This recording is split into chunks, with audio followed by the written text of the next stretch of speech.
नमस्कार दोस्तों, स्वागत है आपका अपने चैनल डेल्टा डिफेंस में। दोस्तों, ये उन लोगों के मुंह पे एक ज़ोरदार तमाचा है जो चीन से शांति की उम्मीद लगाए बैठे थे और चीन वहाँ कुछ और ही साजिश रच रहा है। दरअसल दोस्तों, जब गलवान में चीन मुंह की खा रहा था तो वो पीठ पीछे कुछ और ही साजिश रच रहा था। पिछले साल 2020 में जहां भारत एक तरफ चाइनीज़ कोरोना वायरस से लड़ रहा था तो दूसरी ओर चाइना से ही गलवान और लद्दाख में चाइना से लड़ रहा था। दूसरी तरफ मुंबई में बिजली व्यवस्था कुछ दिनों के लिए बिल्कुल ठप पड़ गई थी। कई इलाकों में ब्लैकआउट हो गया था जिसको इलेक्ट्रिकल फॉल्ट माना गया था। लेकिन अब एक रिपोर्ट ऐसी सामने आई है जिससे भारत समेत पूरी दुनिया सहम गई है, क्योंकि ये रिपोर्ट अमेरिका की cyber security company recorded future ने न्यूयॉर्क टाइम्स में छापा है। पूरी खबर बताऊंगा दोस्तों, अंत तक साथ दें। और अगर आपने अभी तक चैनल को सब्सक्राइब नहीं करा है तो प्लीज़ सब्सक्राइब करके बेल आइकन को भी ऑल पर दबा दीजिए और दोस्तों के साथ भी शेयर कर दीजिए। दोस्तों, भले ही आज चीन के साथ डिसएंगेजमेंट चल रहा हो, लेकिन चीन के कुकर्मों का पिछला लेखा जोखा अब बाहर आ रहा है धीरे धीरे। ऐसे में उन लेफ्टिस्टों और लिबरांडुओं के मुंह पर कड़ा तमाचा मर गया है जो चाइना को शांति का दूत मानते हैं।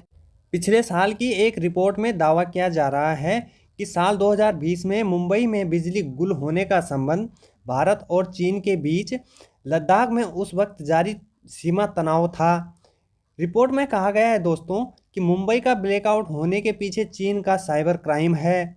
अमेरिकी मीडिया न्यूयॉर्क टाइम ने अपनी एक रिपोर्ट में दावा किया है कि लद्दाख में जारी विवाद के बीच चीन ने अपने हैकरों की मदद से भारत में ब्लैकआउट कराने की कोशिश की थी और साइबर अटैक भी करवाया था।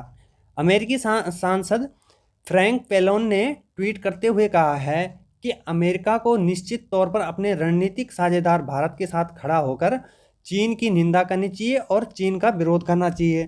अमेरिकी राष्ट्रपति को चीन द्वारा भारतीय पावर ग्रिड पर किए गए साइबर हमले के पीछे बयान जारी करना चाहिए। और चीन ने महामारी के दौरान मुंबई में पावर ग्रिड पर साइबर हमला करवाया था, यह काफ़ी निंदनीय था। अमेरिकी सांसद फ्रैंक पेलोन ने अपने ट्वीट में कहा कि हम चीन को किसी दूसरे देश को धमकाने या किसी दूसरे देश के खिलाफ अपनी ताकत दिखाने की इजाज़त नहीं दे सकते। चीन साइबर अटैक से भारत को कड़ा संदेश देना चाहता था कि अगर उसके खिलाफ सीमा पर कार्रवाई की गई तो भारत के अलग अलग इलाकों में बिजली जा सकती है। और रिपोर्ट में ये भी दावा किया गया है दोस्तों कि चीनी मालवेयर भारत में बिजली आपूर्ति के कंट्रोल सिस्टम में घुस चुके थे, जिसमें high voltage transmission sub station और थर्मल पावर प्लांट भी शामिल थे। अमेरिका की cyber security company recorded future ने अपनी रिपोर्ट में दावा किया है कि भारत के पावर सिस्टम में चीनी घुसपैठ करने की कोशिश की गई।